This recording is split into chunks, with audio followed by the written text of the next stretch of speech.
میناروں سے اٹھتی اذان کی صدا، سامنے دل کے ہے رحمتوں کی گھٹا، دل کی بنجر زمین کی ہے بس یہ ندا، تیرے اس شہر پر میرا سب کچھ فدا، میرے پیارے نبی تجھ پہ سب کچھ فدا، میرے پیارے نبی يدخلون الجنة إلا من أبى قيل ومن يأبى يا رسول الله قال من أطاعني دخل الجنة ومن عصاني فقد أبى۔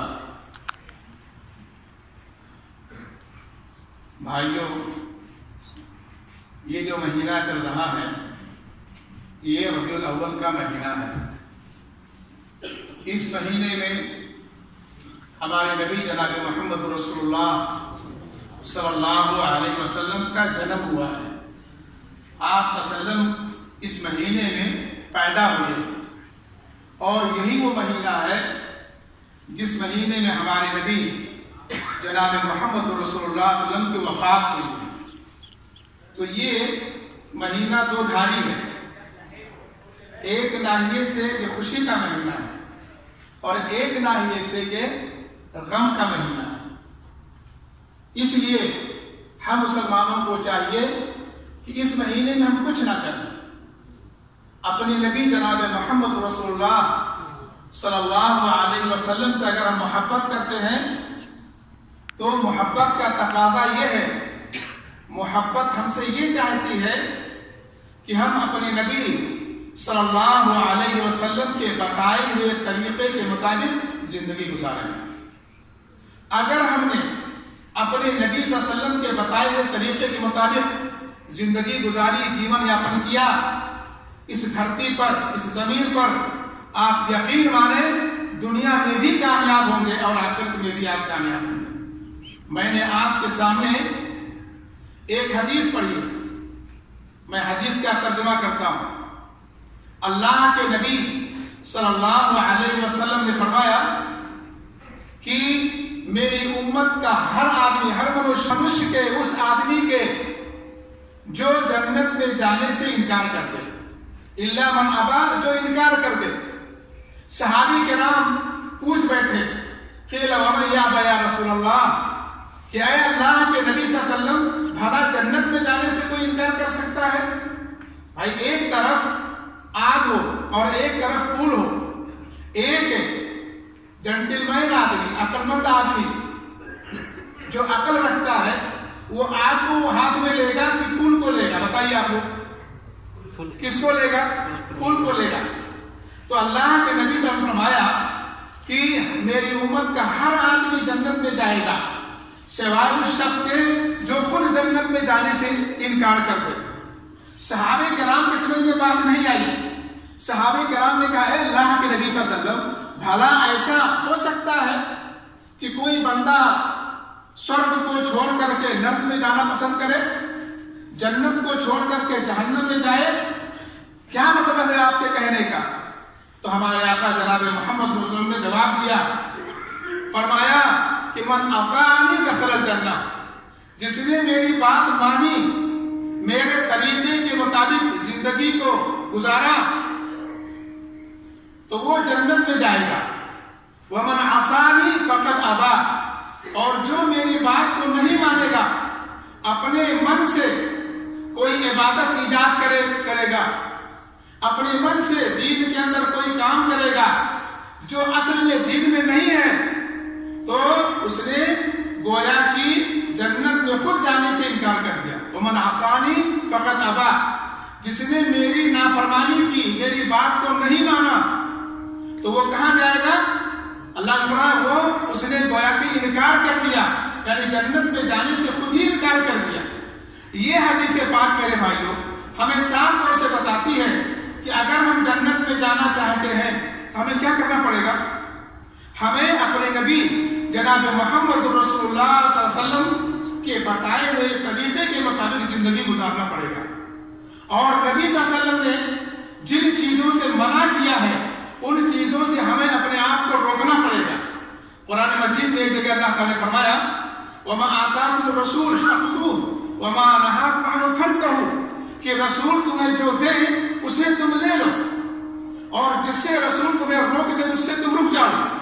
بدقسمتی سے یہ مہینہ جو ربیع الاول کا ہم پر سایہ فگن ہے، اس کے اندر ایسے کام کیے جاتے ہیں جس کے کرنے کا حکم نہ تو ہمارے نبی صلی اللہ علیہ وسلم نے دیا ہے اور نہ قرآن مجید میں اس کا حکم ہے۔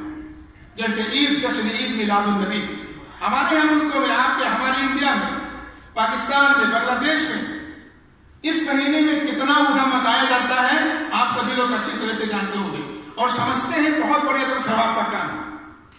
حالانکہ انہیں معلوم ہونا چاہیے، اللہ کے نبی نے فرمایا من عمل عملا لیس علیہ امرنا فہو رد، جس شخص نے کوئی ایسا کام کیا جس پر ہمارا امر نہیں ہے، یعنی جو ہمارے دین سے نہیں ہے، وہ مردود ہے، ثواب کے بجائے الٹا آپ کو گناہ ملے گا۔ ہمارے نبی صلی اللہ علیہ وسلم کتنے سال تک اس دنیا میں رہے؟ 63 سال تک، 63 سال، 40 سال مکہ میں نبوت سے پہلے اور 13 سال مکہ ہی میں نبوت کے بعد، اور 10 سال ہمارے نبی صلی اللہ علیہ وسلم مدینہ منورہ میں رہے، کل 63 سال۔